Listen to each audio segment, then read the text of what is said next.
How's everybody doing tonight? Thanks for coming out tonight, except for these latecomers. I'm not very thankful. No. I know it's cold out there, so thanks for coming out. Hey. It's cold enough that if any time during the evening that you all feel a chill, just feel free to rub against the people next to you. Okay? That's a lawsuit waiting to happen. That's my lawyer talking. Anyway, I want to thank the Gallery 378 and thanks to Tom Farrilli for allowing this to happen and for, let's do it. From here on out, every Friday night, we're showing up in front of Tom and Cindy's shed at the end of their drive. We're just going to hang out. It'll be really fun. It's either that or we have to open a gallery in Tom's crawl space, and he thought that might be a little crowded. So let's make way for the season ticket holders. Thank you for coming. You guys came from a long way. I know some people came from a very long way. Tonight is going to be an evening of music and poetry. We have 3 poets, including myself. We have Mr. Rupert Fike, the fabulous Rupert Fike. And we have my poet friend, Marc LaFountain, a veritable fountain of poetry. And then, of course, myself, and then we're going to listen to the musical stylings of the Skylarks. You can see I'm a super fan because I know the secret Skylark flap. There we go. So, we're going to get going here. I'm going to be the sacrificial lamb. First poet up, and also just because I'm so sweet. But nobody even said, oh, yeah. They're like, oh, yeah, he really is sweet. I know. Okay. So this... I hate to have to buy people with pizza, but I will do it. So the first poem I'm doing tonight is a new poem fresh out of the poetry oven. So they're better when they're warm, trust me. This one is called Hoarder. Everyone knew he was a hoarder because of all the stuff in the yard with the automotive border. 2 Rolls-Royce and 2 Eldorados slap up against a cargo van traveling incommunicado. The Rolls were filled with magazines, the Eldos filled with clothes. I couldn't see inside the cargo van, but I thought, you know what? I just might need one of those. There were people in the yard moving stuff around. In some places, I even thought I saw patches of bare ground. That's when someone told me he'd been given an ultimatum. Move this shit, have a sale, or pack a bag and go to jail. Oh my God, the mother lode, the yard sale of the century. Of course, a guy like this might just choose the roomy penitentiary. I briefly thought of camping out. I mean, who would notice?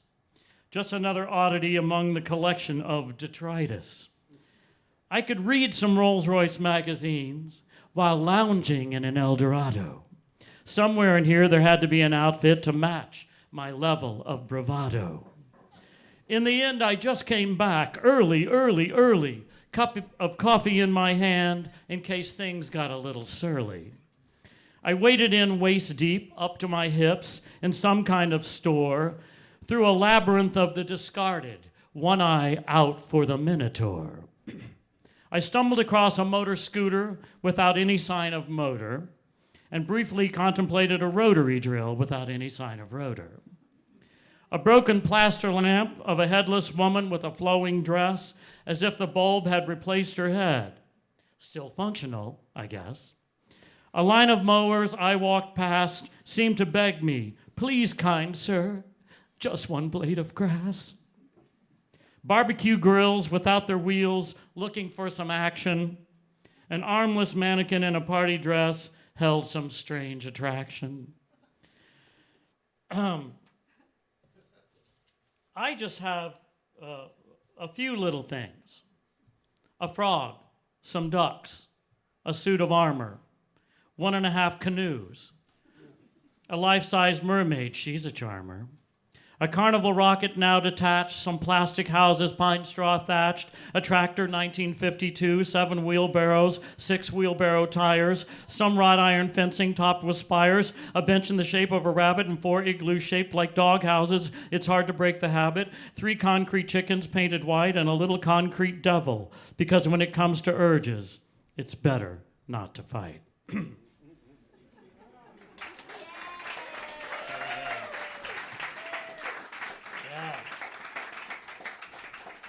Yeah, I'm sure none of you have too much stuff. I'm not going to name any names or even look in their direction. I could possibly signal with some body language, but I won't.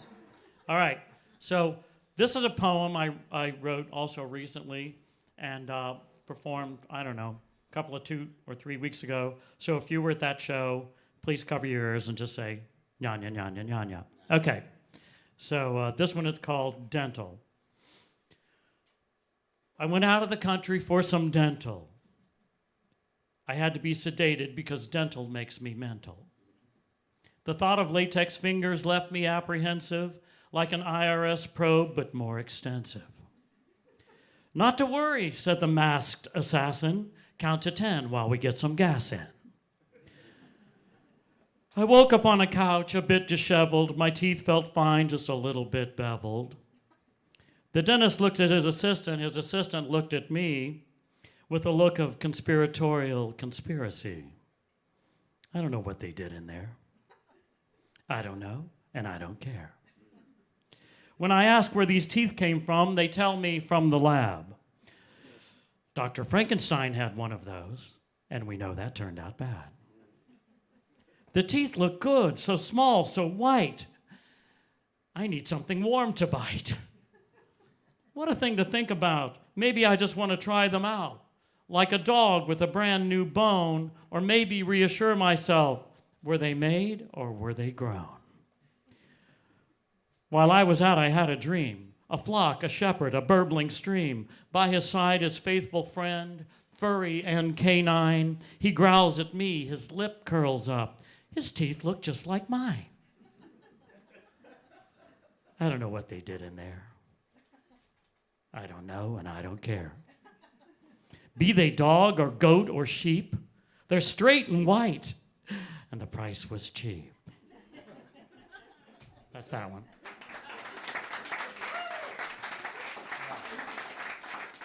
So, don't come up after the show and ask me to see my new teeth, unless you want to risk a finger. Okay. Here's another little poem, also a new one. It's called That's How It Goes. She was standing on the corner with a face like a clown. I gave her $1 just to say, it's okay to feel down. She was dancing to undetectable music, something with a beat. She was swaying on her own little island, on tiny, untended feet. I thought she must have been somebody's baby 25 or 30 years ago. What's happened since then, I can't pretend. We really don't want to know. Sometimes that's just how it goes. Sometimes that's just how it goes. He lived at the bus stop in 3 walls of glass. He was always on display each time I drove past. He had muscles that looked like somebody who worked out at the gym, with clothes that came from a donation bin. He wore them all, too big or too small. They hung or they clung to him. The day they tore the bus stop down, he sat alone, like a goldfish dumped on the ground. He couldn't breathe, but he couldn't leave. Where he is now, I don't know. Sometimes that's just how it goes. Sometimes that's just how it goes.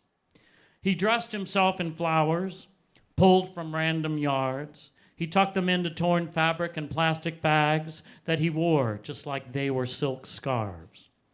He looked like a prince of New Guinea, brown skin, skinny, fine-boned head held high. I never knew where he came from. He might have fell from the sky. An exotic creature roaming the streets of the city, handsome and or pretty, dressed in an idea of clothes. And sometimes that's just how it goes. Sometimes that's just how it goes. I never expected to be here. They used to talk of potential. I never expected so much rain in my life. Torrential, pestilential, exponential. I never expected what everyone wanted was an endless plate of hum. I never expected that they expected me to lie down and play dumb. I never expected a crown of thorns. I only sought after the rose. Sometimes that's just how it goes. Sometimes that's just how it goes. All right.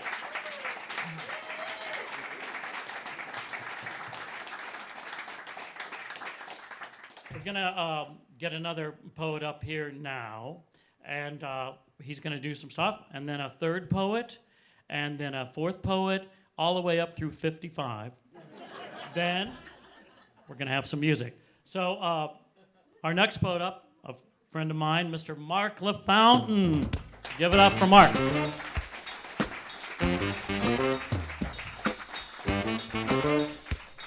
Thank you, Dennis. Happy to be here rather than in Montana.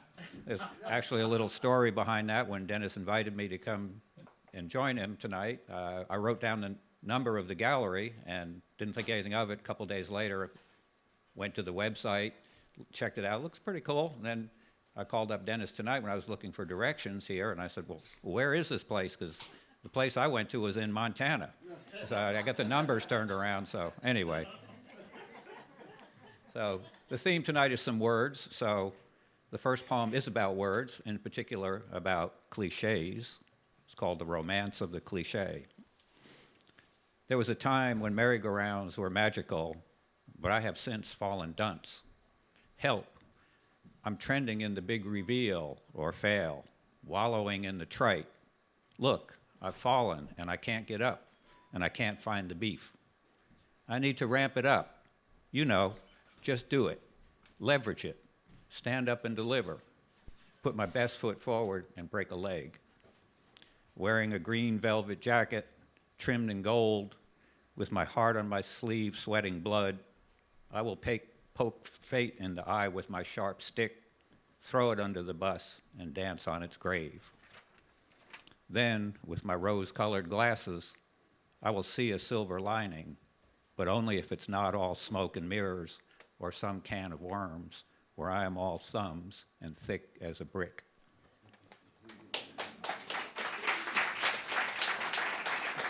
Thank you. And in honor of Dennis's new teeth, I have a poem about teeth here. It's an older one. Some of you might have heard it. It's called Life is Too Short for Sensitive Teeth. And the story is actually a commercial on TV. Some of you might have seen it. I was watching TV one night, and I kind of woke up in a bit of a haze, and I heard the statement, life is too short for sensitive teeth. So that's where this comes from. Life is too short for sensitive teeth. Promising an end to teeth that hurt, the toothpaste man delivered startling news. Life is too short for sensitive teeth. Yes, life is too short for sensitive teeth. How tragic, I thought. How unfair. What did they do to deserve such a fate? Consumed with worry, torrents of empathy, cascade questions pestering my calm. Is their fate abbreviated according to some divine design? More fleeting, more fraught with angst and foreboding? Do they take offense easily? Can't take a joke? Can't brush it off? Too thin, enameled? Not good enough to be left under a pillow for the tooth fairy? Not charming enough for Dracula's bite? Not bright enough to be a wise tooth? Not sexy enough to be dentata down below? Or did nobody even tell them where down below is? Unlike eye teeth, lacking vision, ground down with worry, suffering from tooth dysmorphia, not as funny as buck tooth? Are they bothered when buffed, betrayed when x-rayed, prickly when probed, flustered when flossed? Or could it be that's just their lot? like short people, they got no reason to live, noshing around on their touchy little roots. Too sincere to ever be false, do they imagine being crowned? Do they dream of paste that makes them comfortably numb? Thank you. This is a new one, like one of Dennis's is just fresh out of the oven. It's called Lunch with a Romantic. At first he thought he might be Hebdomeros, sleepwalking to Chirico's melancholy piazzas in search of Gnostic truths, or maybe Telemachus, euphorically lost in the castle of Argol, unlike his father, never to arrive on the shores of home or anything known.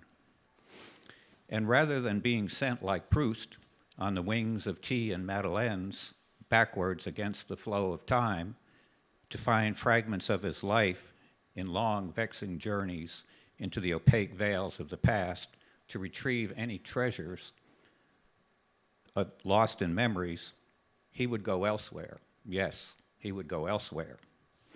So rather than having tuna salad for lunch, he ate the wizard's magic words, hitched himself to magnetic fields, skittling about their borders and constellations, marveling at their overlapping dissymmetry, their beautiful abundance.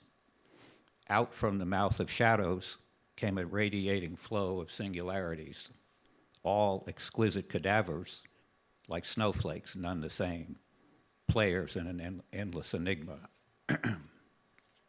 There, with the curtain pulled aside, beyond the pale of tinfoil dreams, each and all were arrayed in tangles.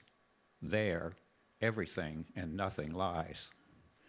Maybe like Schrodinger's cat, he was dead and alive, captive in some delirious, twisting Mobius comic strip.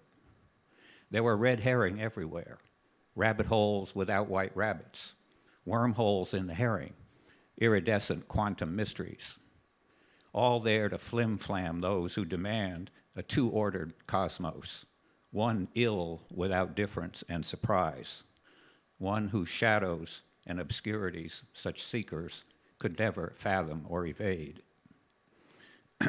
Then he saw the light of liquid rays falling on mysterious white monoliths in cold magenta orange skies, never seen before, that reigned over what might be the final valley before he disappears in weightless oblivion, where he becomes free like inert gas, impervious to any inclination to mingle or merge, devoid of any destiny, eventually finding in the decay of time a place in the flow of the ephemeral.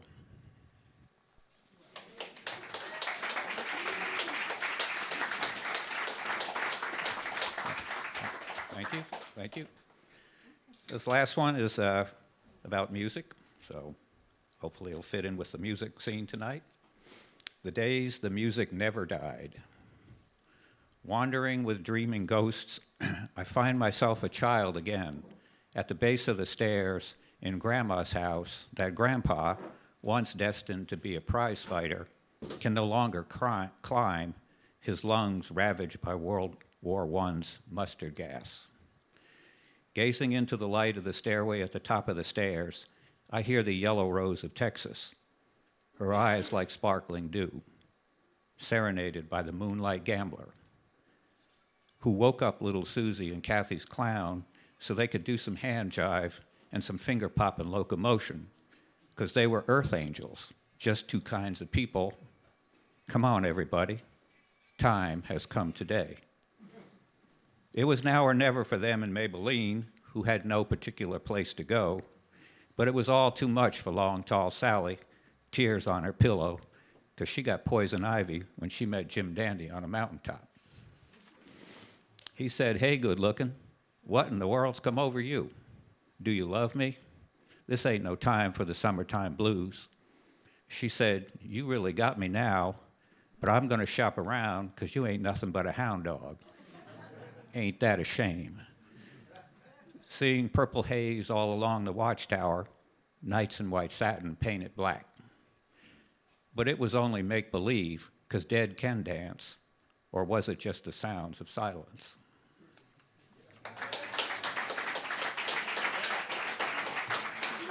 Thank you. Thank you.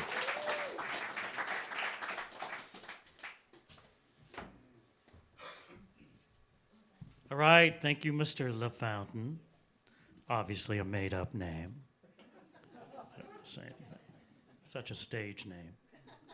You don't see me giving myself my own name. Oh, wait. Wait.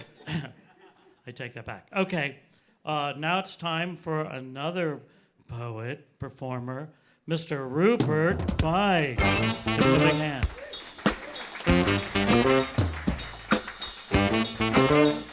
Hanson, 378.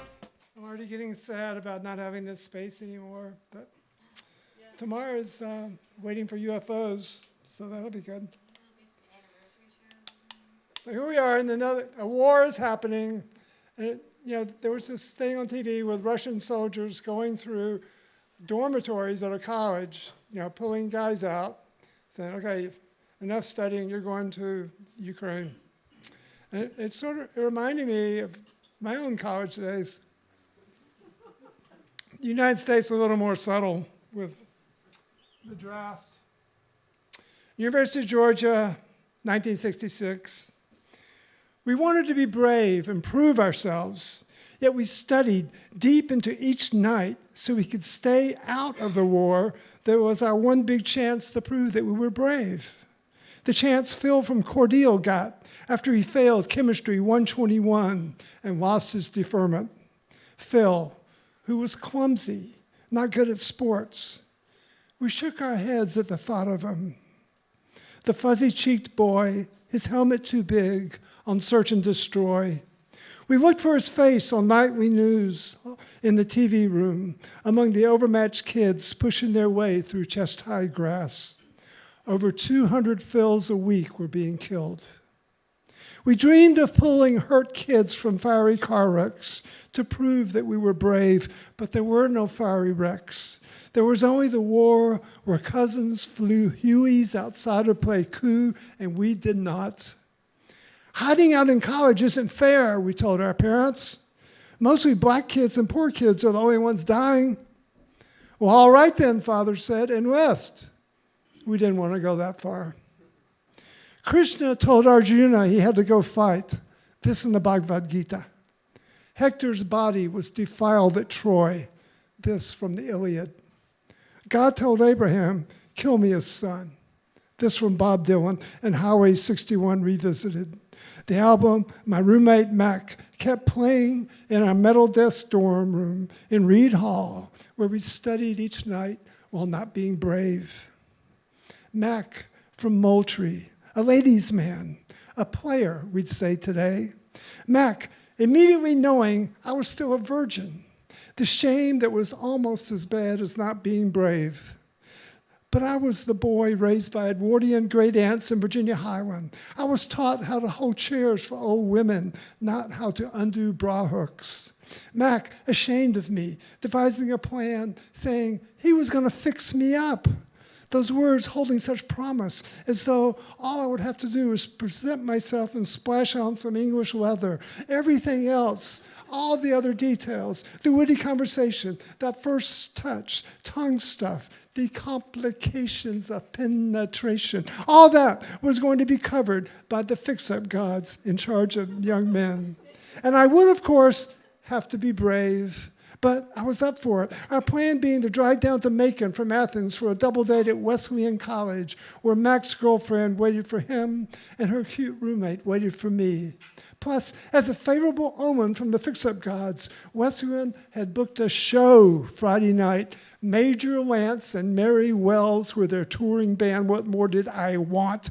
Live soul music, the aphrodisiac of the mid-'60s. I had observed drunken frat boys with their dates. Me, Margaret Mead, and they, the horny Samoans. I had seen them easing behind their dates, slowly grinding while Doug Clark and the Hot Nuts played Get 'Em from the Peanut Man. I wasn't dumb, I was just a virgin. Even though it was the week before finals, in an era when your draft board got your grades as soon as you did, and even though we did not want to end up like poor Phil from Cordeal, we left our books in the dorm. We headed south. Mac tutoring me the whole way on that first touch of your date. How the first touch, it had to be casual yet confident. The message all girls understood, or so Mac said. But in Macon, all I noticed with my first touch was the impenetrable aspects of her undergarments, whose heavily ribbed structure resembled what we now know to be Kevlar vest material. I was supposed to get through that. We had just read in Classics 101 of Aphrodite's girdle, what made the wearer irresistible to men. But this was its polar opposite. I mean, my date was cute, yes, but she was also bulletproof. The next poor omen was that the show was going to be in the Wesleyan Chapel, the house of the Lord. This meant no dancing, no swaying behind your date while giving hopeful pelvic thrust. No, we had to sit on hard pews, a congregation of bunny bread students far too dressed for anything but church. And there, precisely at 8 o'clock, the starting time, the band took the stage, their front man addressing us as ladies and gentlemen before they broke into Hideaway, the national anthem of soul shows. Hideaway, so irresistible. It actually caused a few heads to bob, a few shoulders to sway. But no. Staring us down from just below the stage were the dean of women and the dean of no sex, ancient harpies who scowled at any body movement. And here he came, Mr. Major Lance, stutter-stepping across the stage with the most glistening dew I'd ever seen in Wham. It was monkey time in the Wesleyan Chapel. There's a place right up from town, whenever you're ready. The horns were blowing, the bass was thumping, the guitar chickening. But when Major said, move your hips, it was clear from the dean's gazes that we would not be moving our hips. And clearly, no backbones would be slipping tonight. We would not be doing the monkey with any of their charges. We would not be getting simian. We would not be getting down. No, the old women's eyes swept over us like searchlights over a prison yard. If they were 75 in 1966, that means their grandfathers. No, wait. Their actual fathers could have fought in the Civil War. That's how close we are to the South's past. They did not approve of this Negro music.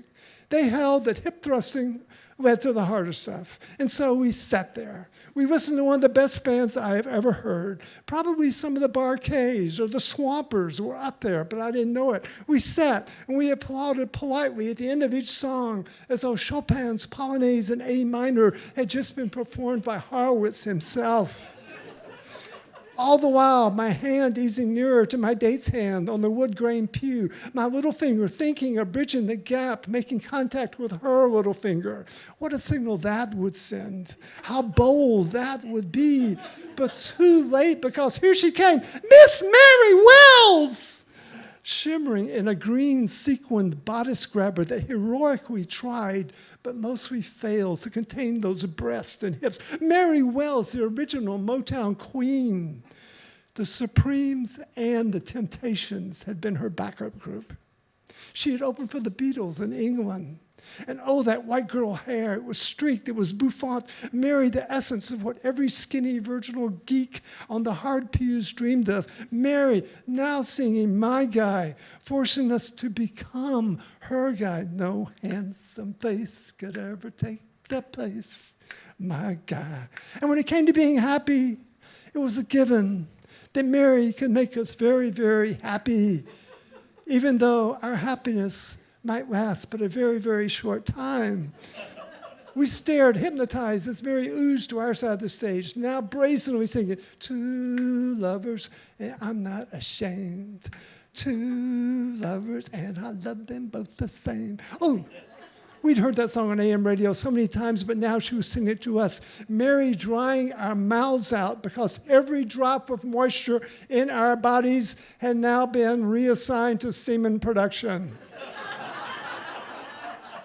We forgot the armored foundation girl sitting next to us. We forgot any lame attempts at finger-to-finger first touch.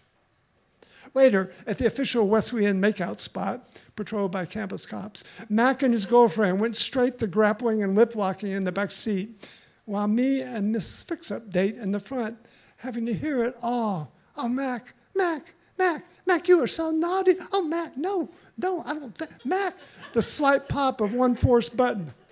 Pop. The slight pop of another button. Oh, Mac, you're a bad boy. And every time my arm casually touched my date's shoulder, the backseat soundtrack spooked her. She shifted away, and we resumed our polite conversation regarding our majors while punching radio buttons, hoping for a song, any song, loud enough to drown them out in the backseat. Paul Revere and the Raiders finally doing the trick. Kicks just keep getting harder to find, which was a very wild song. And after we dropped the girls off at their dorm, Mac kept giving moans of remembered bliss all the way back to our motel.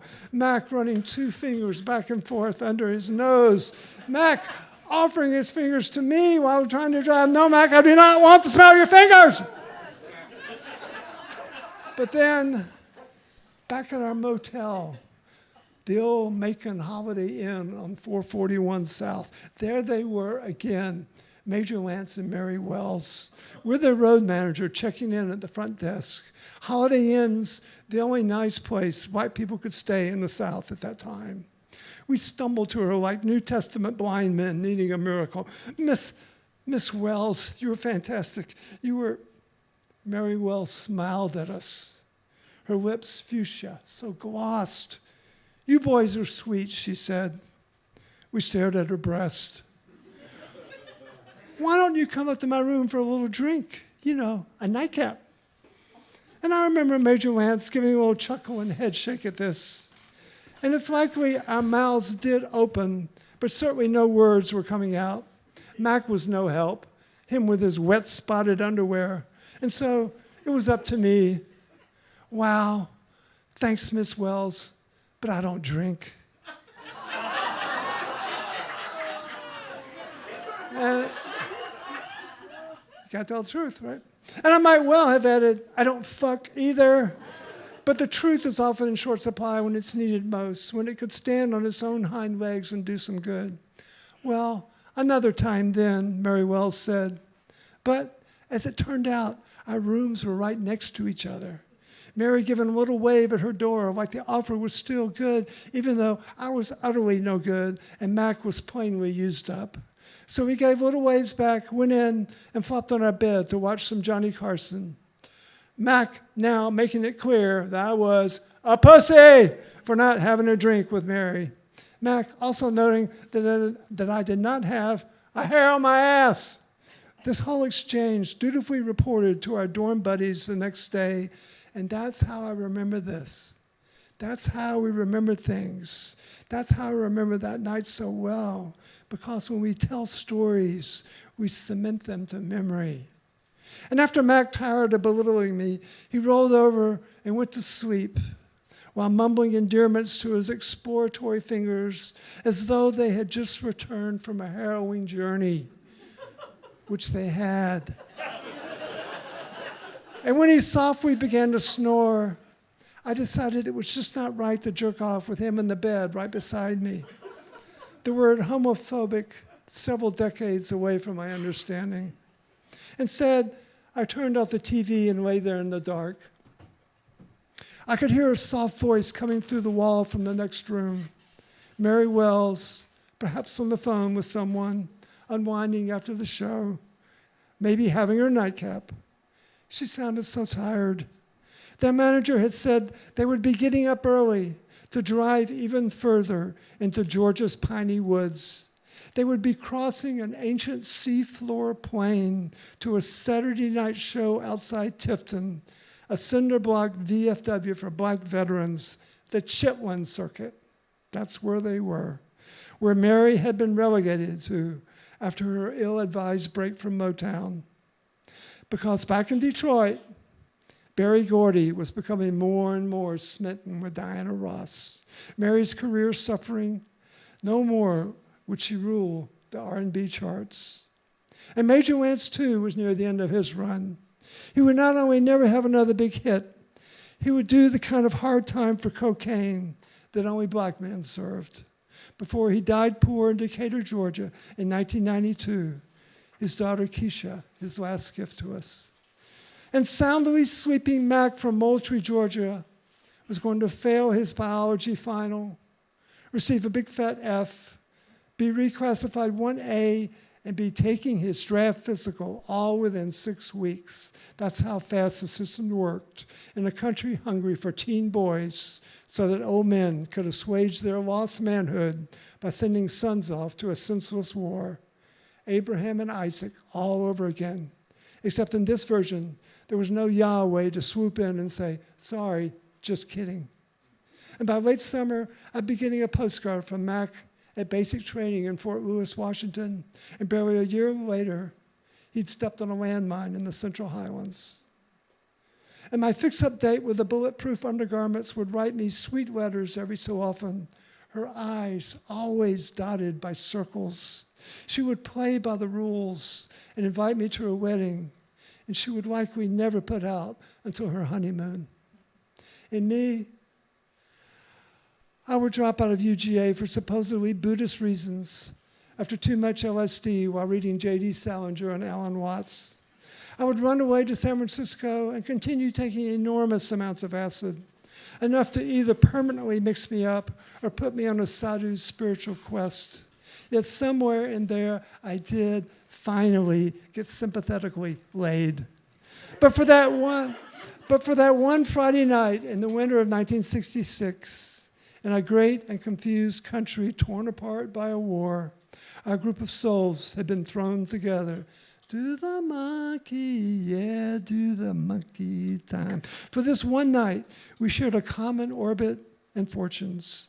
We were held fast by each other's gravitational pull. For this one night, we were together, but never again. Same as all of us here in this room tonight will never be together in this way we are right now. Do the monkey, yeah, do the monkey time. And we didn't know it, but by the end of that long ago Macon night, we were already spinning apart, centrifugal, obeying physical laws we could never quite understand. But mostly, we were just tired. None of us able to see the coming arcs in our lives. We were just in the moment and blessed by the moment. Blessed as we all are here tonight. Thank you so much.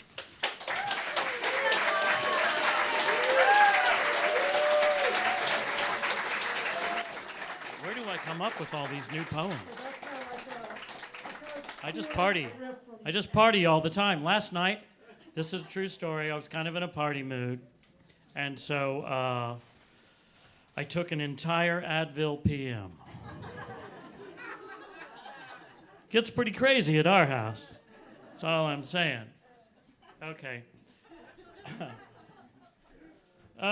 This one is called Permanent Vacation. Getting old is so much fun. Wear your hat, avoid the sun. Just be reasonable, don't take chances, avoid sudden movements, stay away from dances. Ask your doctor if it's all right to make love in the middle of the night, or is it better to make an appointment, bring lots of water, snacks, and ointment. Do your research, be a smarty, sensible shoes, stay away from parties. Think about your shoulders, elbows, hips. Don't do cartwheels, don't do flips. Just because your geriatric hippie friends have smoked their joints down to the ends. Now they're running around acting like they're 20. Half a gummy, mister. For you, that's plenty. Only use alcohol in moderation. Beware of interaction with your medication. Beware of feeling way too good. Singing in the morning wood, could be an indication that someone should. Just calm down, Mr. Hollywood. Put on your robe, wear your slippers, button your buttons, zip your zippers. Try to wear your clothes right side out. Call a friend if you're in doubt. Batten down the hatches, gird your loins, buy a special pouch for your loose coins. Practice taking out nickels and dimes, extra slow, so people in line can see you're not in touch with space or time. Fill your car with emergency flares, a case of oil, several spares, a rooftop display of LEDs. Please send help, I've lost my keys.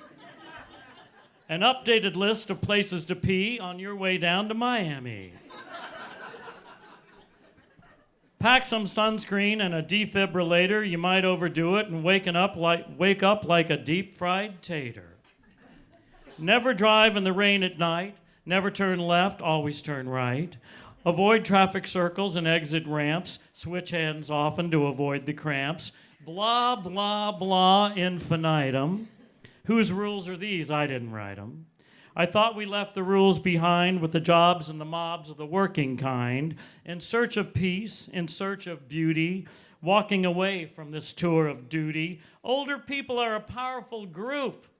Out of the cage, flown the coop with a lot of time and a little to lose, and a little something something in our shoe. We might just change the whole situation. Look out, people. I'm on permanent vacation. That's that one. Okay, so I don't know what time it is. Anybody here? One more? What? Megan?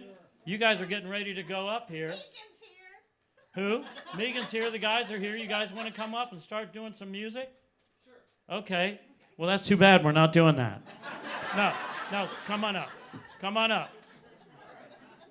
All right. So while they get ready, I'll do another poem. They're going to come up here. Okay.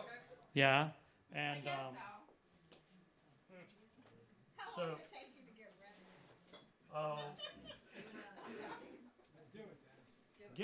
give us a little applause for the Skylarks. Yeah. They're a new, young, upcoming band trying to make it here in the difficult Atlanta scene. Give them a little support. Yeah. They're still at home in their mom's basement. Things aren't easy. All right, so I'm going to read this one, which I think I've read here before, but it's called My Tribe. Y'all are my tribe, by the way. Yes, exactly. Yeah, I'll be checking tattoos later. Okay. My tribe. Where are they, the brave ones, the wild ones, who careen through life, pockets flapping, who set the little lapdogs yapping, the pristinely uninvested, always moving, never rested? Where are they? My heroes, living on zeros, a little mental, flashing witty smiles in need of dental work. They would smirk if they could see me in this too soft bed. What was I thinking? I must have been drinking, or should have been instead. So where are they, these wide-eyed Lotharios, good for starting up scenarios that they can never finish? The perpetually horny, never corny, lovers of large women, rounded, curvy, biggish, buried maybe, married maybe, had a baby maybe, beer temporarily chilling in the fridge-ish, party on hold. Or maybe they're old and tired or mired in muck of an encumbering litigious nature, excreted by an anal culture that would squeeze the blood out of a turnip or a poet if it could. May be gone for good. If not, where are they, my peeps? Gone for keeps or just laying low? Making payments, practicing endurance, chatting knowledgeably about insurance. Eyes downcast, inching toward the door, noticeable bulge in trouser pocket. A cigar, a guitar, or a throbbing literary bottle rocket. I'd like to think they're coming back, but I don't know. It's been so long they might have rusted, languished in their boxes, broken, busted down. Where are they, these lovers of life and contact who worked without a contract, balancing on a thinning wire, both hands held to the fire, turning flips and spilling jewels from their lips, cracking jokes, smoking other people's smokes, talking in riddles, talking in rhyme, living on the edge, oblivious, sublime? Where are they? Out, I think, enjoying a drink or a bit of a dance on a fraying rope, performing, of course, without a net, but always with the hope that someone will catch them if they fall, in a basket full of sighs and kisses, and make it worthwhile after all. That's that one. All right. Let's give it up for the poets and for the sensational Skylarks.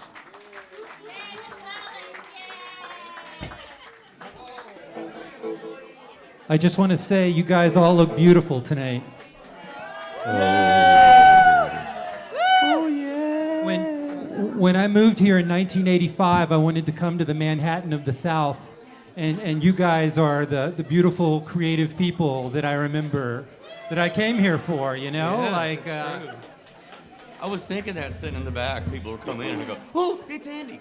Oh, look who it is." Let's hear it for Dr. Boom for putting this together, right? Dennis? It's a neck and neck race between how many slices of pizza I bought at Fellini's versus how many items of furniture I bought at Boomerang over the years.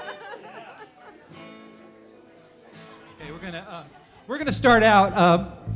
This is my beautiful wife back here, Megan Sexton, on the drums. And she is also a poet, and we thought we would honor the evening by having Megan start us off with a poem. She's written some poems. This is like a band poem. When we first started out, we had this great guitar player who had this little posse of dudes who would always like load us in and out. And after the first gig, one of the guys looked at Megan and he goes, "How do you deal with all that boogie?" And so that became our word for playing the drums. But I think, you know, I'm encouraging her to write a book of poems all about playing in a band, and I think the title should be "Dealing with the Boogie," right? So, and this would be one. This would be one of them. So I'm going to turn the mic over to her. The Emperor of Guitars. The Emperor of Guitars knows so little about so much, it makes him laugh. He loves to look in on them in their room, waiting patiently for him on metal stands. The baby blue with the clearest tone, pure as castrati. The white Gretsch virgin, virtuously in tune, but liable to slip out at any time. And the trickster, his favorite, a sunburst telly with a fat neck that will sing you to sleep as it breaks your eardrum. No matter what he plays on it, he swears he's heard it before, and he falls asleep thinking there ain't shit in the world new. All right, so when I think of the Emperor of Guitars, I think of Tom Farrilli. And when it comes to there ain't shit new in this world, you might recognize this guitar riff. So we're going to dedicate tonight's set to Mr. Verlaine. We're starting out with a song called Octane Jane. And this is kind of like the sound check, so you guys let us know if we're like overpowering. We want you to hear the words. I can't hear you, man. I can't hear you at all.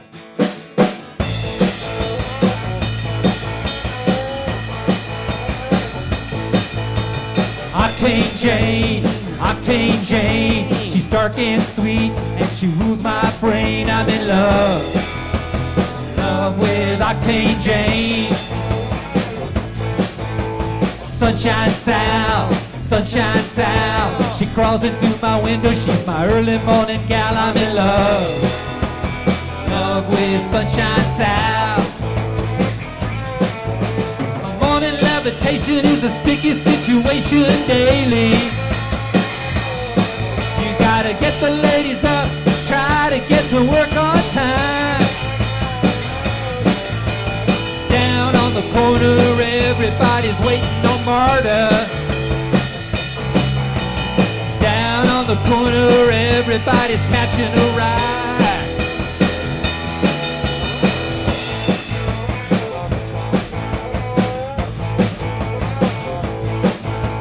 Luncheon at Lil.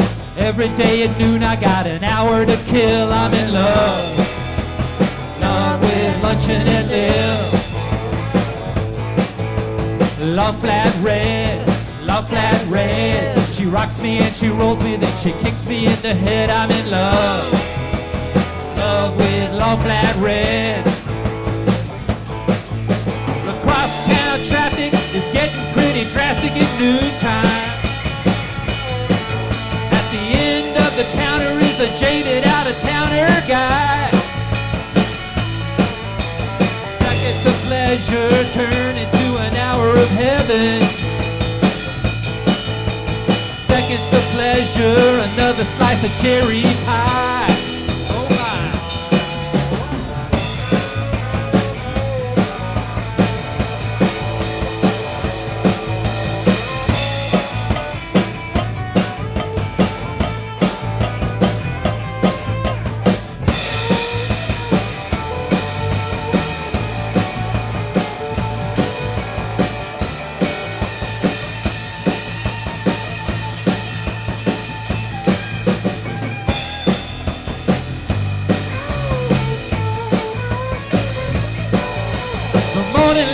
Temptation is a sticky situation daily. You gotta get the ladies up, try to get to work on time. Down on the corner, everybody's waiting on Uber. Down on the corner, everybody's catching a ride. Octane Jane, she's dark and sweet, and she rules my brain. I'm in love with Octane Jane. I'm in love with Octane Jane. I'm in love with Octane Jane.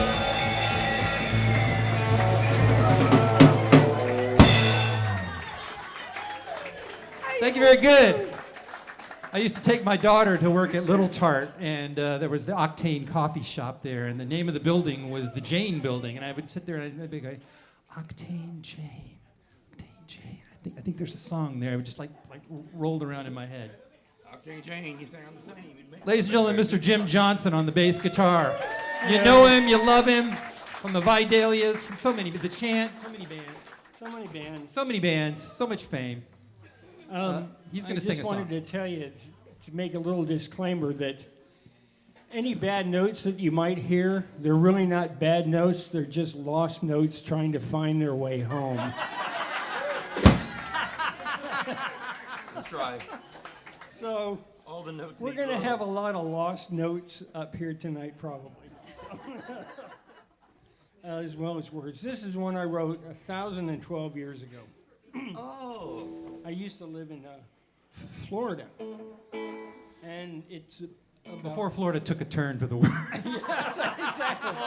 But this is back when, you know, you used to, when you went to elementary school, they picked you up in a 62 Ford station wagon instead of a bus. Yeah. So, anyway, here it goes. It's called Joseph, about a kid who got picked on in the bus. Okay, here we go. Sorry.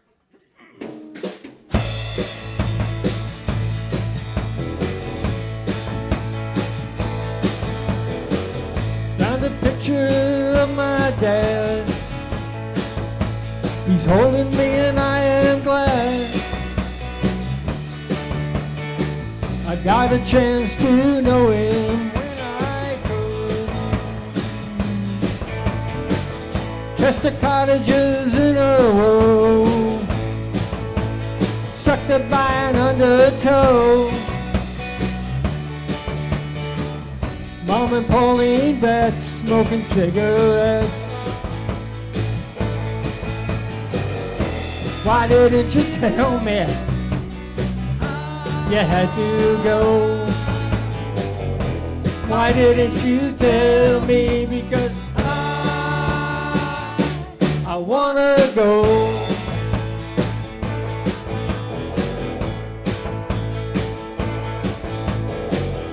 Little kid, I'm putting like something. He goes down and he's wearing a frown. He said, what's the matter with Joseph? He's okay. He said, what's the matter with Joseph, man? He's okay. Okay, the real verse.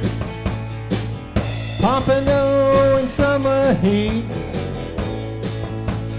playing ball in winter falls. I feel the ocean falling over me. Chorus.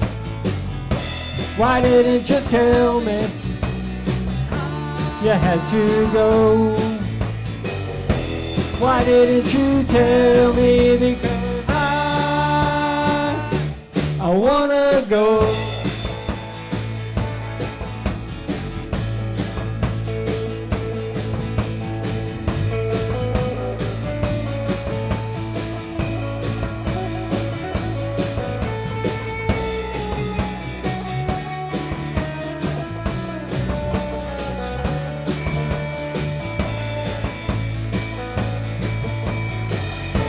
Why didn't you tell me you had to go. Why didn't you tell me? Because I wanna go.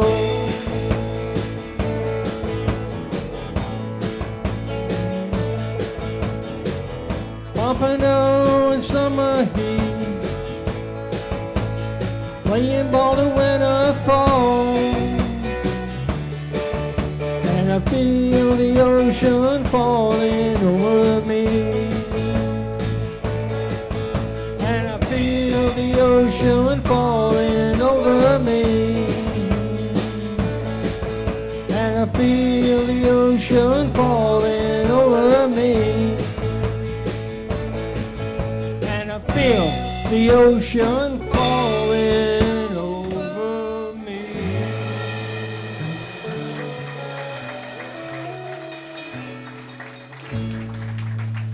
Thank you.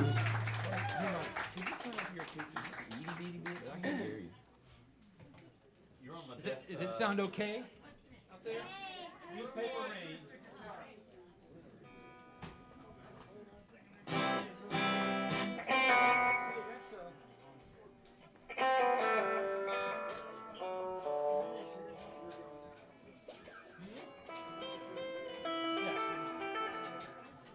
A little backy thing from. That's okay, we'll find it. All right, this one goes out to the sound of the Hollies and the Left Bank and all those great AM radio songs. This is called Newspaper Rain.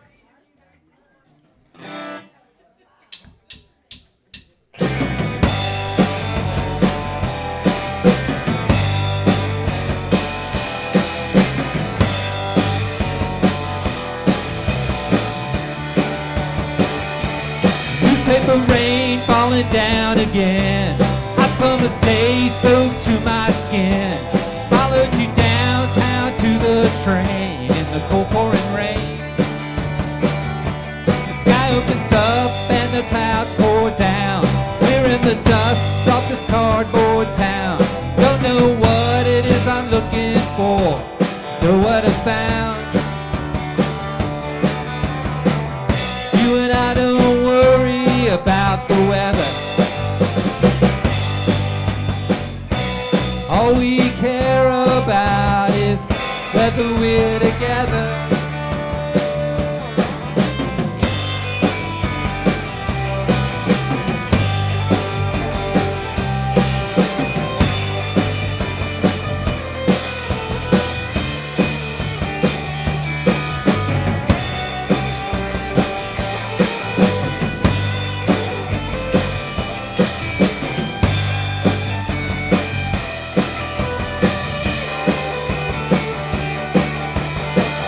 Everybody's searching around for cover behind a newspaper. We're undercover lovers.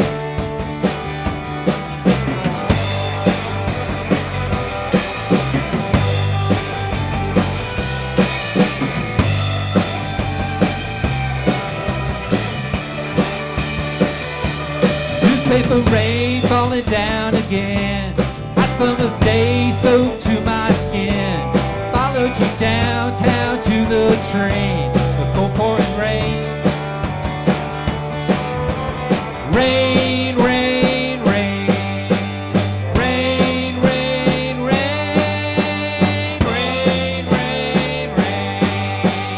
Rain, rain,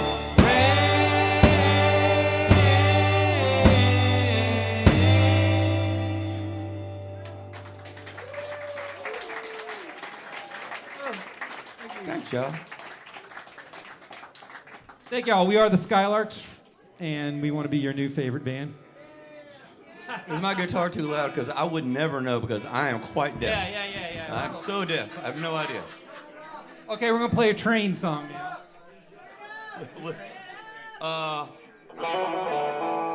Yeah. Y'all do look like a easily rock and roll manipulated. crowd. This is a train song. It's called Blue Train.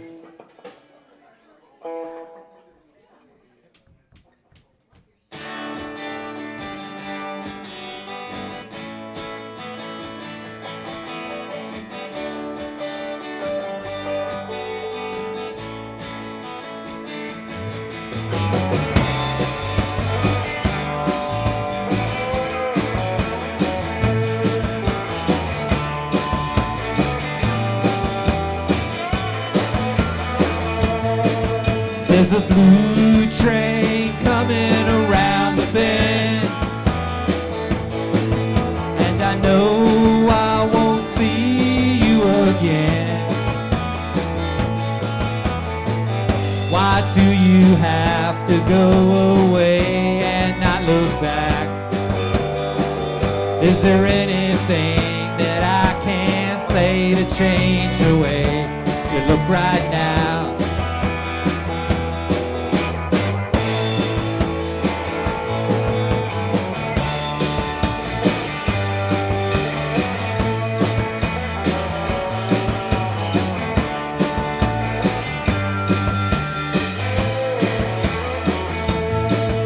There's a blue train coming around the bend, and I know I won't see you again. You're going off somewhere to see your name in lights, while I stay here to face those long, cold, lonely winter nights.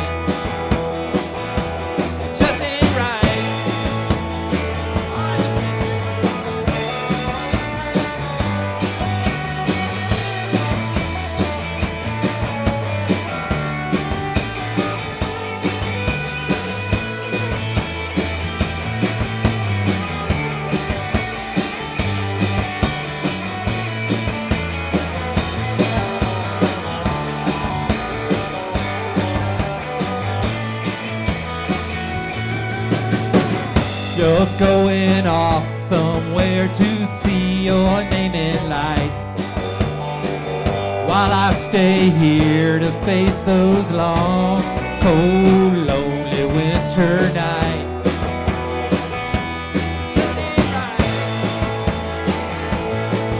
There's a blue train coming around the bend.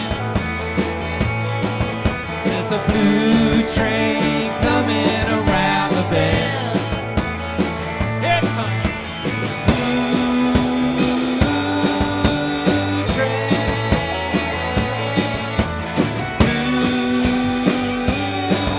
Blue train.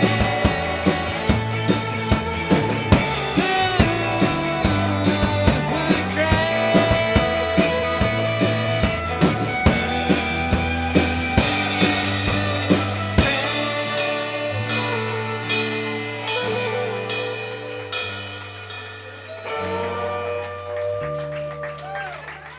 That's Mr. David Minshew on the lead guitar. Thank you, guys. We're gonna have David sing one now. What show? What we gonna do? Mighty good. Mighty good. I gotta tune up a little bit. Then we'll do lightning. Okay. Then we're gonna do. Lightning. I've got to detune my guitar now because it was not out of tune enough just then. And whatever. I don't know. I started off playing punk rock guitar because I was like, I don't have to sound good. This is great. No, I kid. I love punk rock. So, really you guys all look really good to me. I hope you're going to visit the sales office of the 378 tower that y'all see there. Everybody's going to get a condo, and then we're going to like all grow old together, you know? It'll be the rec room. It'll be like this every Friday night. We're going to put, Dennis Coburn will be your cruise director. I think it's an episode of White Lotus. I don't know.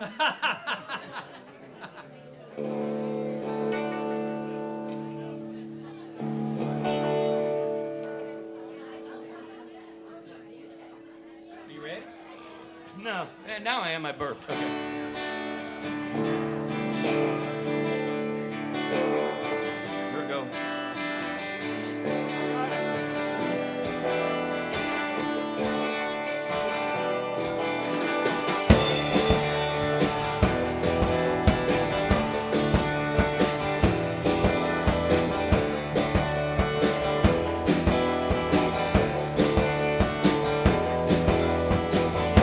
Hey, it's mighty fine. Ain't nobody doing me no harm.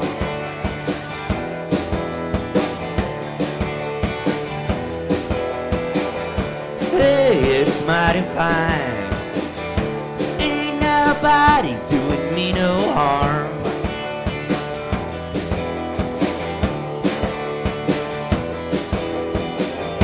Count my lucky stars, and I eat my lucky charms.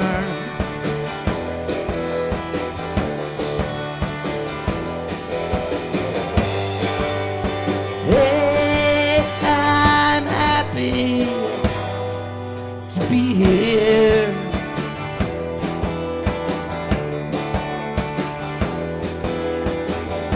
Hey, it's mighty good. Ain't nothing worrying me.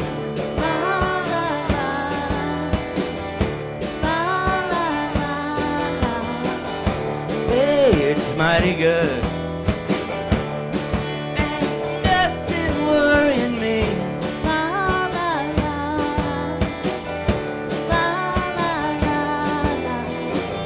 I'm running out of food, but I'm waiting patiently.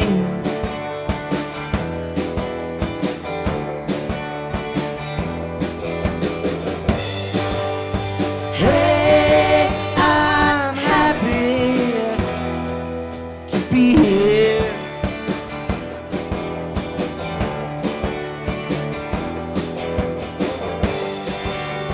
Hey, I'm happy to see you.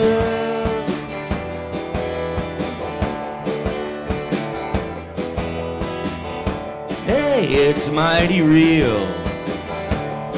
I ain't feeling any pain.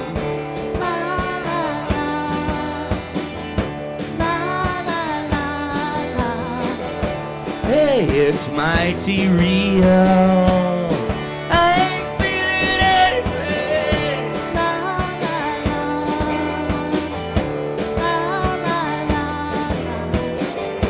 Don't believe in stealing, but I took it just the same.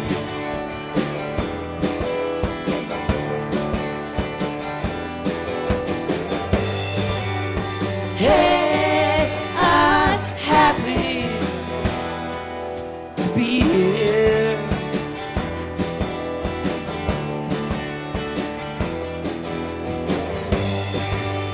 Hey, I'm happy to see you.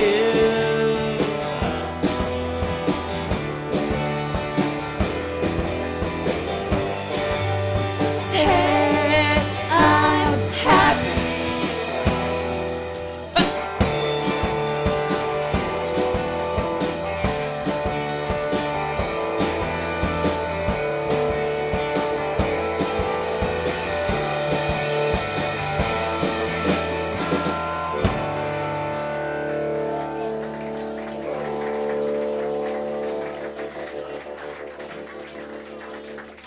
Thank y'all very much. Yeah, thank y'all. We're going to send this song out to our friend Ort, who left our temporal plane. I don't think that's the first Ort reference I've heard tonight. Would I be wrong? We loved Ort, I don't think and Ort was famous for telling long, rambling stories, and this is a long, rambling Here's another song. one. This is a long, rambling song, but everything in it is a true story. So it's called Lighten and Change, and it's going to be on our new record that's coming out in April, May, called Bar Talk Symphony. Oh, God. Okay, we're ready? That last song was a cramper. Cramper. Okay.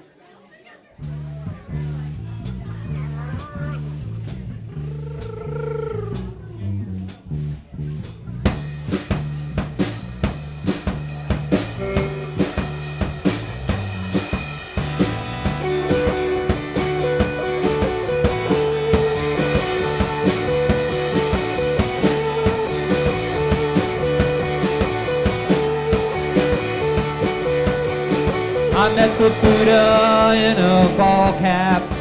He was playing a national steel.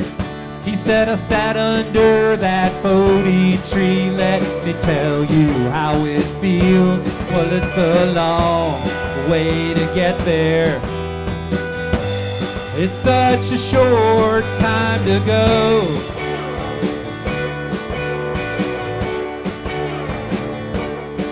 And my best advice to you is you've got to bend when the hard winds blow.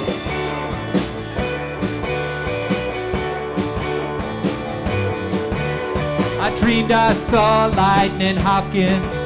He was playing a 9-bar blues.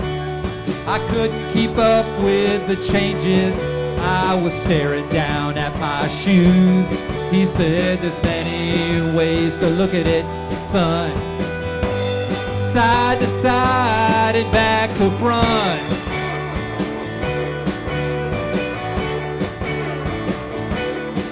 And my best advice to you is lightning change when lightning wants.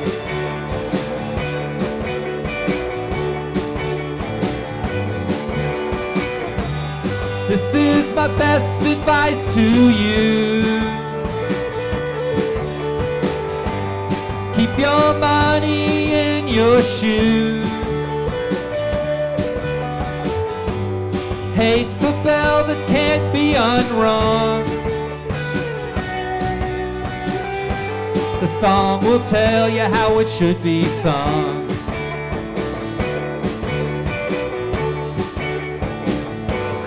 Sing for me, David.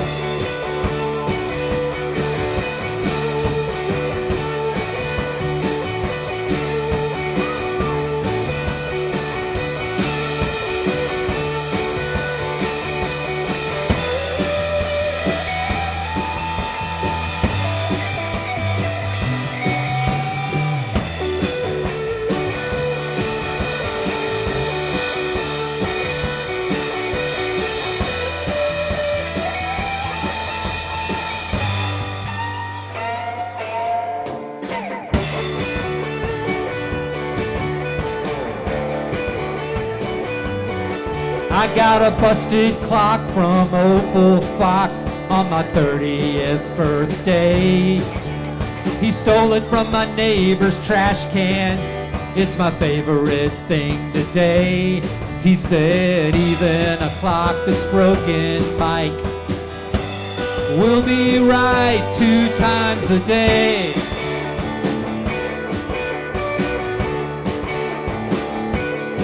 And my best advice to you is everyone looks good in gold lame.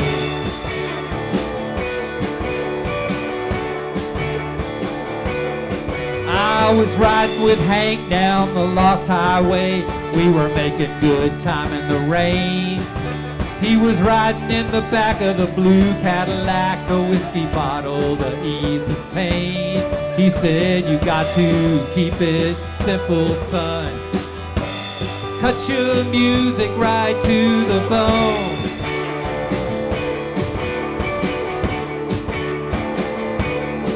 And my best advice to you is never take that last ride alone.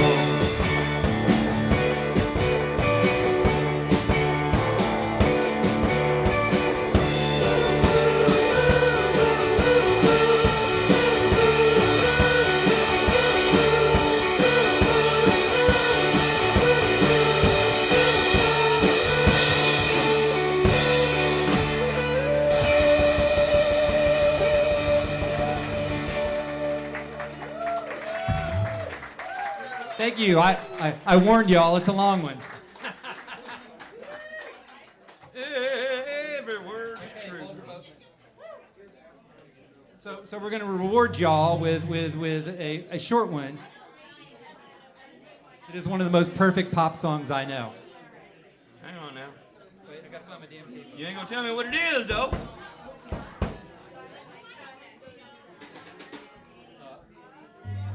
You don't love me yet. Hold them both. Oh, well, see that. I needed to know that. Oh, my Lord. Sorry. Oh, my. Oh, shit. I'm not ready for that. What?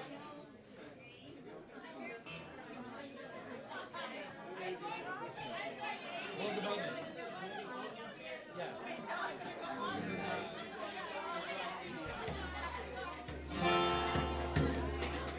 So I have a theory that the best band on the planet on any night is probably a band you've never heard of, like was most certainly Slim Chance and the Convicts at the Austin Avenue Buffet on a Friday night.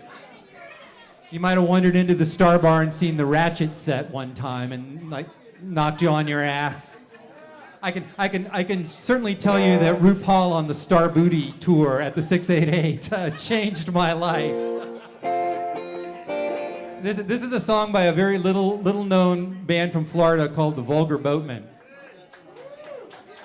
And this is a song that proves that rhythm guitar is lead guitar. And if we hit this one just right, it's my favorite song. And if not, well, you know, there'll be another time. This is called "You Don't Love Me Yet." How do we end here? Oh yeah, 2, 3, 4.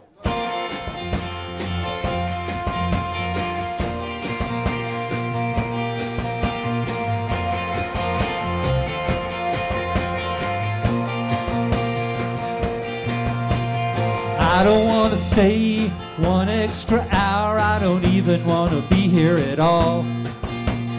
Turn out the light, make some excuse, say you've somewhere to go. She gets to stay, I get to leave. Guess that's what friends are for. Outside it's dark, radio's on. There's a pillow in the back of the car. And I go, turn out the light, get up tomorrow and be alright.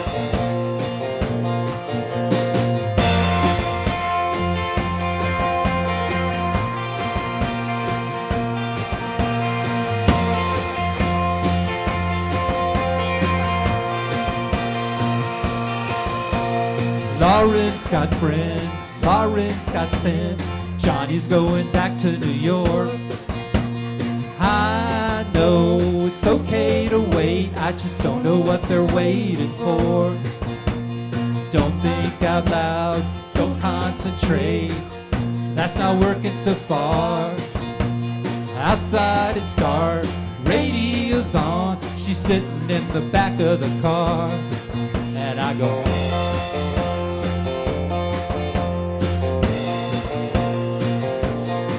get up tomorrow.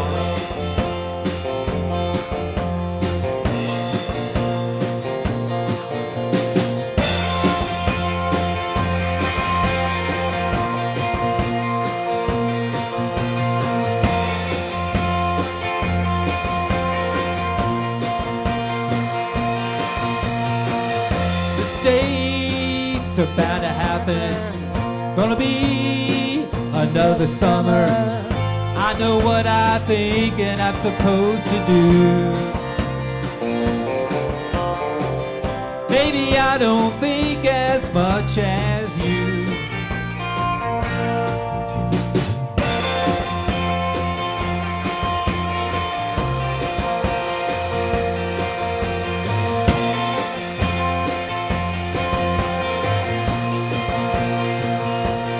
You don't love me yet. You don't love me yet. You don't love me yet. You don't love me yet.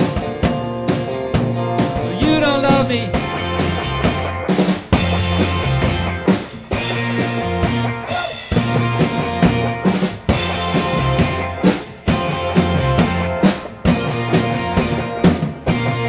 You don't love me yet. You don't love me yet. You don't love me yet. You don't love me yet. You don't love me yet. You don't love me yet. You don't love me yet. That's total badass Megan Sexton on the drums.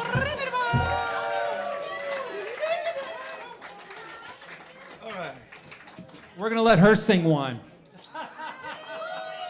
You ready for this?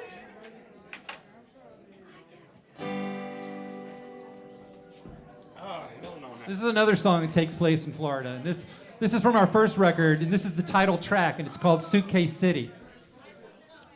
You want to tell them about what Suitcase City is?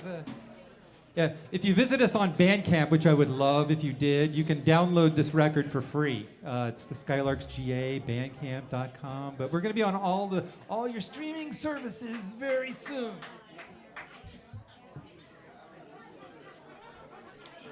No.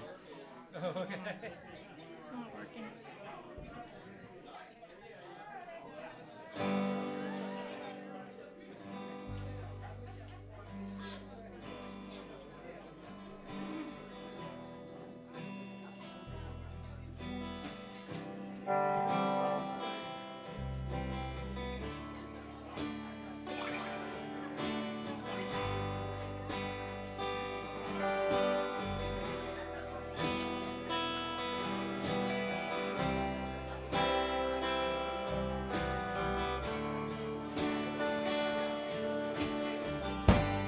Pack a suitcase, lock it tight, shut the door, embrace the night, walk a straight line, don't look back. Your number without a past in Suitcase City.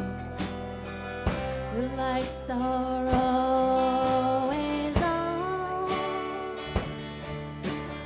Suitcase City. The road is always home.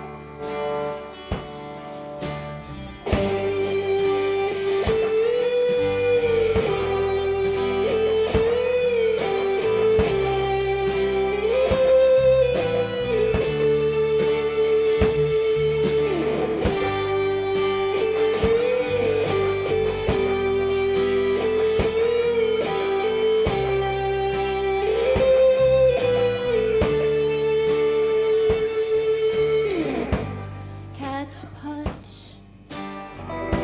or turn away. Say a prayer for him and you'll be safe on any day, down any street. He's the kind you may never meet in Suitcase City. The lights are always on. Suitcase City. The road is always home.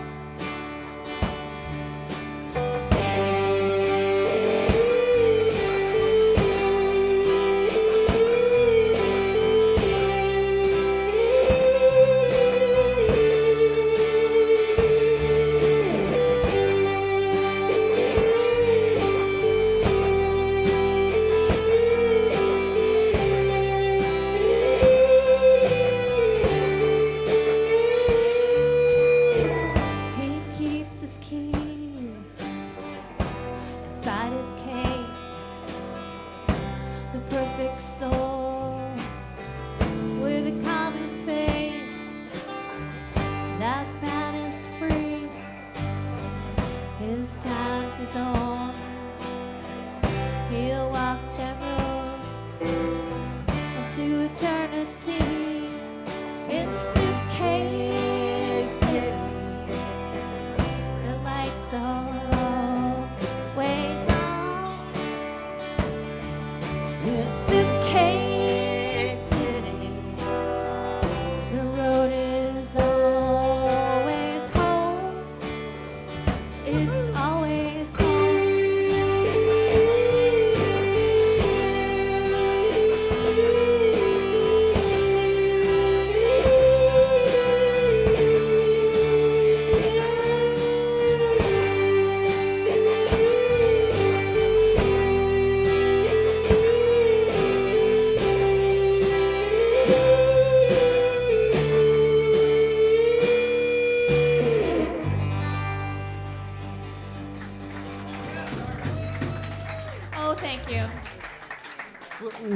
We'd like to send that one out to anybody who bought the 45 of Nazareth doing Love Hurts, because that's where we stole the guitar tone from.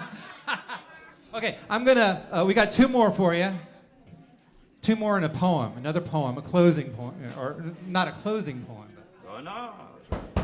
I'm gonna stand up for this one, because this one's kind of a gospel number. Wait. Okay. Anybody out there got a funeral home fan, to... Jim's gonna sing this song. Whoa.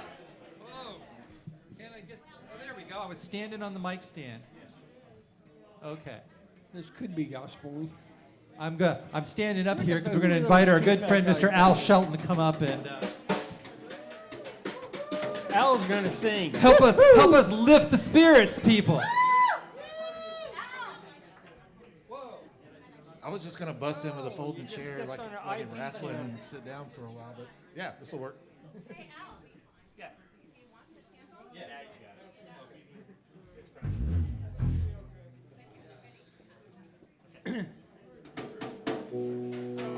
Right. Tell them the story. Well, there's a small story that goes along with this. I guess I have to tell it because something's going on over here. Anyway, does anybody remember the band, the Pandoras? They were a LA band from... The Pandoras were like the greatest live band in the world. They were all girls and they were all wonderful. They were lovely. So they played 688, me and that guy sitting in this... What is that called? A couch back there against the wall. Wave. Y'all remember a little club called 688, don't you? Anyway, we went to see the Pandoras, and so anyway, I ended up in the back room with all of them, and it was a little fun. Nothing happened. Does this go like a Rupert Fike? Yeah. It is just sort of inspired by his story, his marvelous, incredible story that he told. Anyway, so this is a remembrance of sitting back there with all them girls, and they were really fun, and they were really nice, and it was very interesting. And You thought that first. 38 years later, I got to be in a one-night band with one of them, and it was one of the greatest nights of my life. Mr. Minshew. Yeah. Give me speed. Give me a tempo. I always play it too slow. So Mr. Poetic Fingers is going to start. Give me a tempo.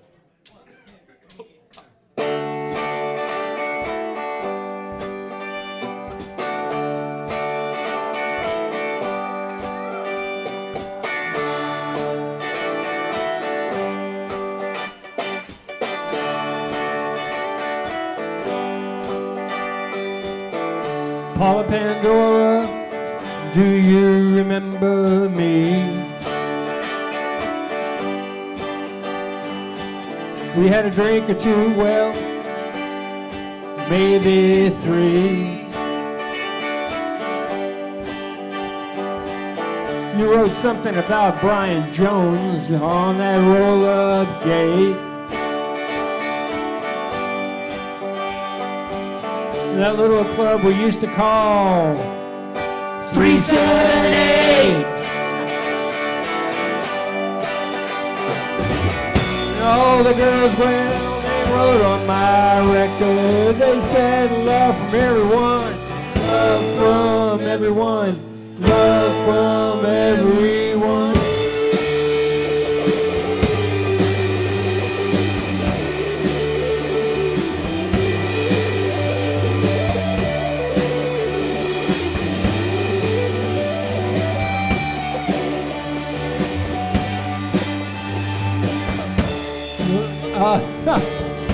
Forgot the words. Hold on. Nope. Right. Okay, got it. He knows it. The LA Times said you were dead.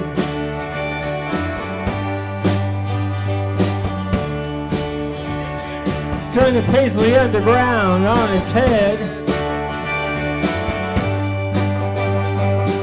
And that Phantom 6 leaves silently in its case.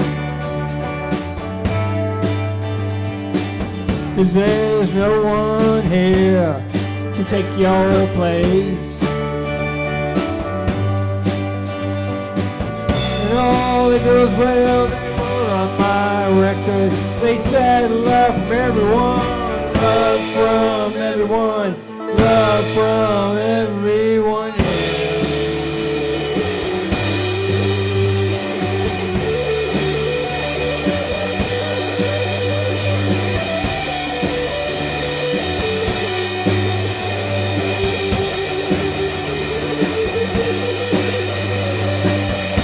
Love from everyone, love from everyone here.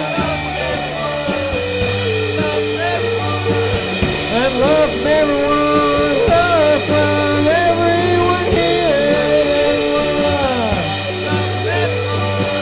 And love from everyone, and love from everyone, and love from everyone, and love from everyone here.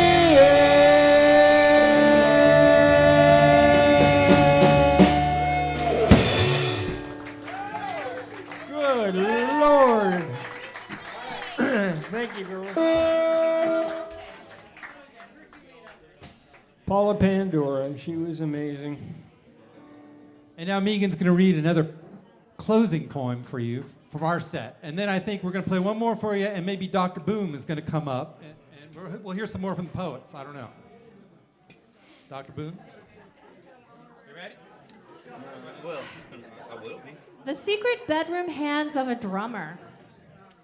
The drummer doesn't know what to do with her hands at night, alone in bed, each one resting along a flank, dreaming of sticks, feeling for the ghost of a limb long gone. Confused as empty caskets, such disappointments, these eunuchs out of uniform, how they'd performed for her, when wrist and hand worked like waterfall to stream. But then there's always the concluding, that final crash of the cymbal, ringing out beyond control, the grand finale, the tag, the omega, the upshot, the epilogue, the denouement, the terminus, the wind-up, the wrap-up, the final take, the fat lady, the swan song, the coup de grace, the big finish, the curtain call, the last dance, the death blow, the kiss of death, the 86, fini, kaput, period. Thank you guys so kindly. You've been a great audience. I want to thank Tom Farrilli. The first club I ever went to was a celebrity club to see a band called Uncle Green. And that was probably 1985. I don't know. Like it was very cool. It was very cool. And then there was another celebrity club incarnation. I don't know. I hope we will all meet together and share great art and music like this. And I hope Tom Farrilli is at the heart of it, because he's at the heart of it, my heart. We call this one the Skylarks benediction, and as I always say, if you didn't come here with a friend tonight, you have one on stage.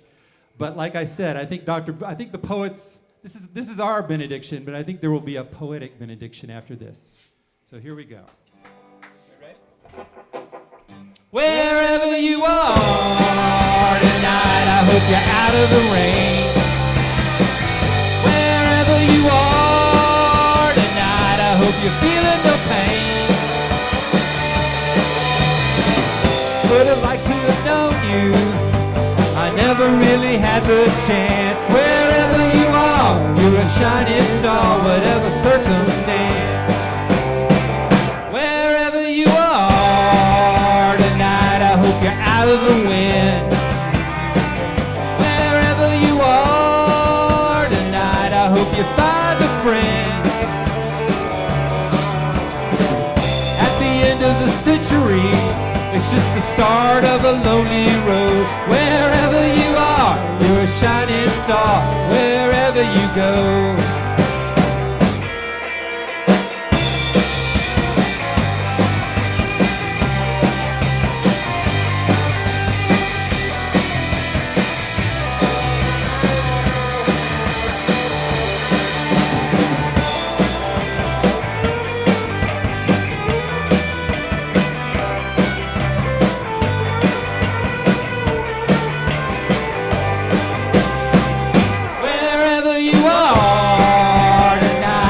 you're not alone.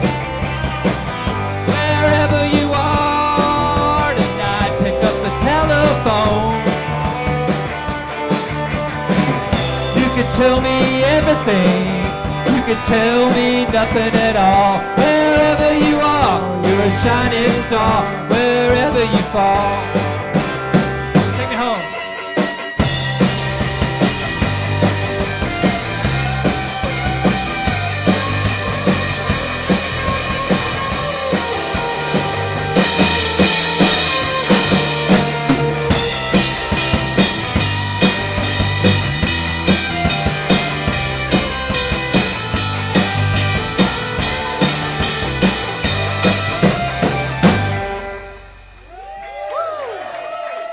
We stole that one from the Georgia Satellites at Hedgens, I think. I don't know. Thank you all. Very good. Thanks so Dennis much, is coming everybody.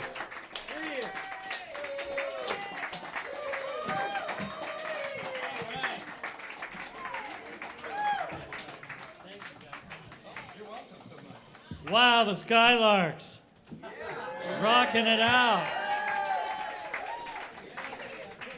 I had to use both lungs there at the end. I usually just do the one lung for the poetry because it's not worth it. Great stuff, you guys. Thanks a lot for coming out. All right, everybody having a good time? All right, what time is it? We don't care. No, I'm just asking that. You know? it's poetry time. Is it closing time? Really, what time is it? Tom, do you know? Oh, it's a shank of the evening. Yeah. Shake of the evening ahead of you there. Yeah. You can try. This is the warm-up because we're all going to a club after this, right? Right. Yeah. Get some real action going on. You know what I'm saying? Johnny's Hideaway, Yeah. which is really surprising. Johnny's Hideaway. Yay. Finally old enough. Do they have a ramp into that place? I'm just asking. Anybody? They're closing Johnny's Hideaway down? What happened to Johnny? Something bad? I don't know. All right. We're going to, as poets, we're obligated to stay late Yes. and do something else, right? Correct. So, Rupert, you've got something else you want to do?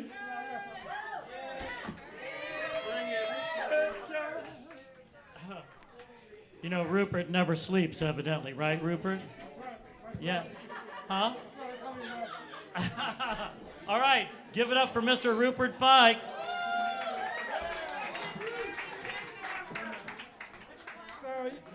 So everybody know that club on Ponce de Leon, the local? Everybody know the local? Everybody know what it used to be before the local? Ray Lee's.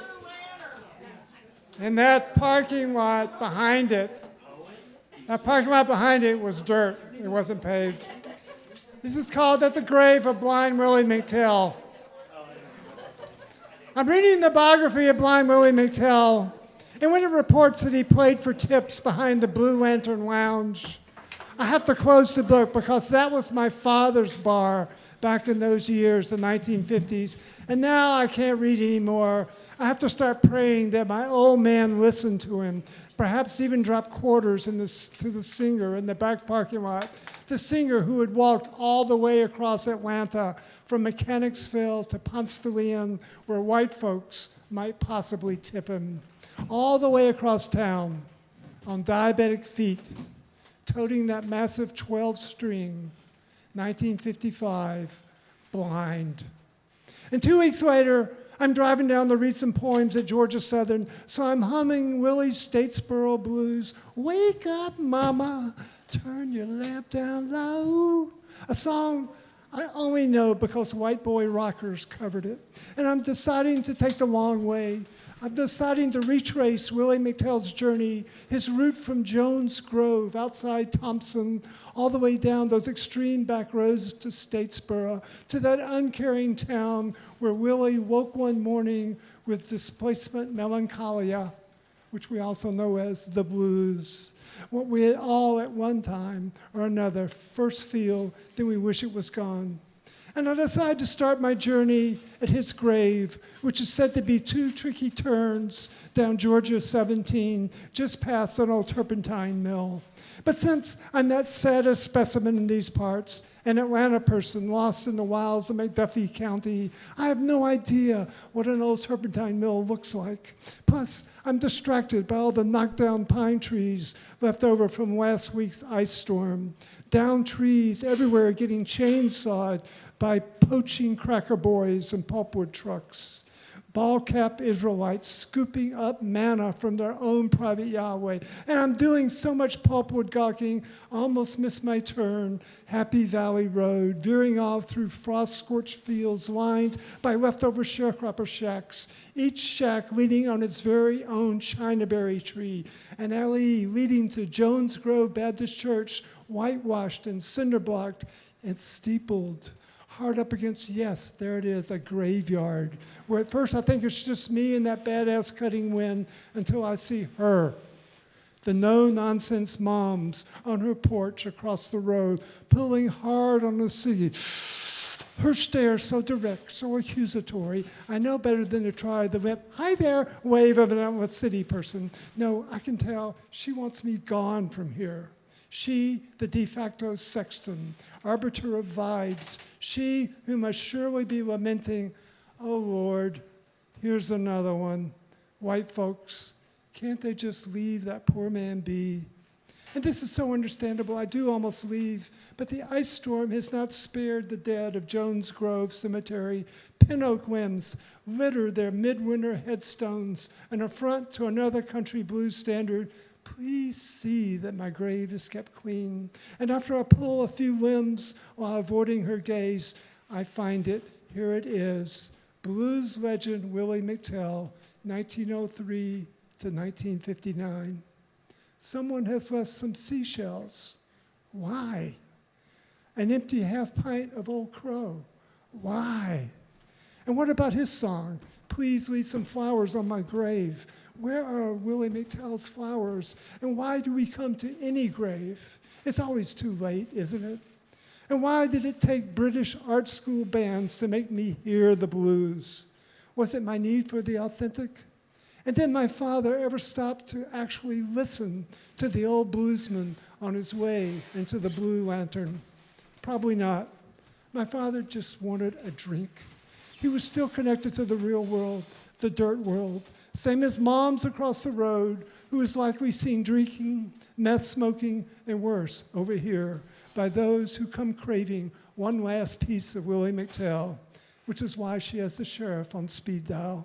And I want to cross the road and assure her of my proper respects, but now I've come to doubt them myself. Plus, it's gotten late, and I've got to get on down those same tight roads Willie took to Statesboro.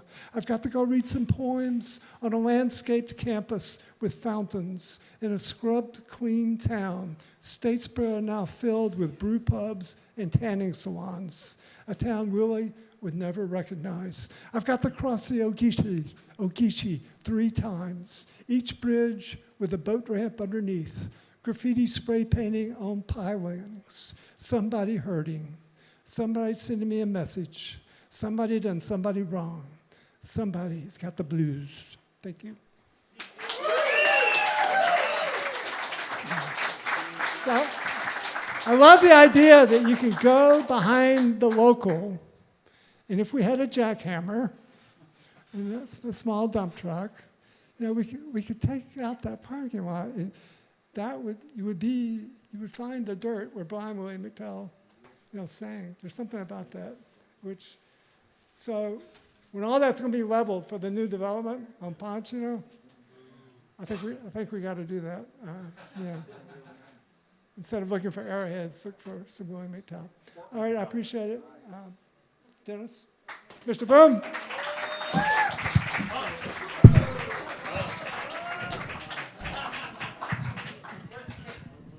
Give him a little while, he start breaking up the joint.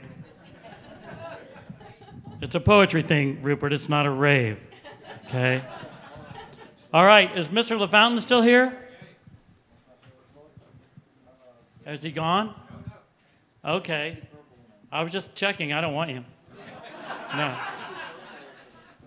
You're going to do us another poem? Okay, a short one. That's very good. I've got a short one I'll do after this. I just wrote it while I was sitting on the couch. Got to keep it fresh. Okay. This is a guy, both of these guys have like books. What is my fucking problem? When I started doing this, the only thing you could write on was stone. So those are hard to lug around, you know. Have you decided yet, Mark? Okay. Give it up again for Mr. Marc LaFountain. Thank you. It's a short one. The wife sent me out one day for an errand. The title of the poem is Trying to Maintain. Remember that term we used to use way back when, trying to maintain, when we were kind of ripped and stoned and trying to figure out what was going on? We were trying to maintain. Apply it in along with all the other trivial, weighty, flighty, vexing clutter in my mind. I got poems in my head, paintings in my head. My head is incandescent. Lucid words shimmering, slipping, disappearing, fits and starts and fragments, some whole, some anomalies, some breach-born, oblique, muffled, fantasia, all in vivid hues and lurid tints. No wonder I can't remember to buy vacuum bags.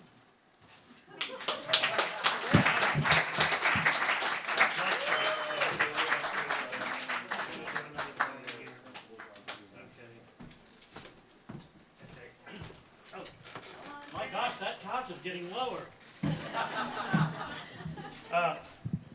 Thank you, Mark. Mark has 2 books. I have 2 of his books. Rupert, how many books do you have? 2? Okay, I feel better now. Not. All right, whatever. By the time I come next time, I'll have these in a book form. What? This is? You got a loose interpretation of a book, lady. World's shortest book. Okay, I'm going to do one more poem, and then we're all going to disperse and go do whatever it is we're going to do. I'm guessing cocaine. Okay. This one's called Cup of Coffee. Let's make sure I get okay. I'd like to live in a cup of coffee so I could feel optimistic. Swim around in coffee grounds until sadness was a distant statistic. I'd like to float in a gin and tonic so I could feel cold and numb and drift away from all things chronic and laugh at what we've become. I'd like to sleep under a tree, maybe an elm or an oak, pull a big leaf up over me and pretend it's all just a joke. I'd like to live under a rock, but the good rocks are all taken. Stop being brave, move into a cave, join the forlorn and forsaken. I'd like to stick my head in a hole. What I can't see, I can't possibly know. But that would be unsatisfying. Never to see how you looked straight at me, smiled, and kept right on lying. I'd like to pretend to be mild and meek, but that seems to me a little bit weak when I'm actually aggravated that the future turned out to be a faded dream, underfunded and overrated. I'd like to live in a TV show where everything always works out, where everything isn't a mess. No need for tissues, all of the issues are resolved in 30 or less. I'd like to live on an asteroid, think of the things I could avoid, in a tiny bubble made of tinted glass with no internet connection waiting for all this to pass. Then someday I might come back again, pick up the pieces and start again, like they did after the flood, and dip my pen in wine this time and erase what was written in blood. Yeah. Thanks so much, everybody, really, for coming out, and I hope we get to do this again, you know, real soon as I win the lottery. Okay. Good night, everybody. Be careful on the way home. Might be cold and slick out there. Yeah. Bill Taft and Eileen Loy playing murder ballads. Oh, that's right. Tomorrow night. Tom, do you want to make an announcement about that? Yes. We've got to savor this while we got it, so I want to see Tomorrow- you back here tomorrow. Tomorrow afternoon, artist talks at 4:30 here from the 4 artists upstairs. And then at 7:30, we have Eileen Lloyd doing Murder Ballots, one of the artists upstairs. She made the dresses and all the scary stuff.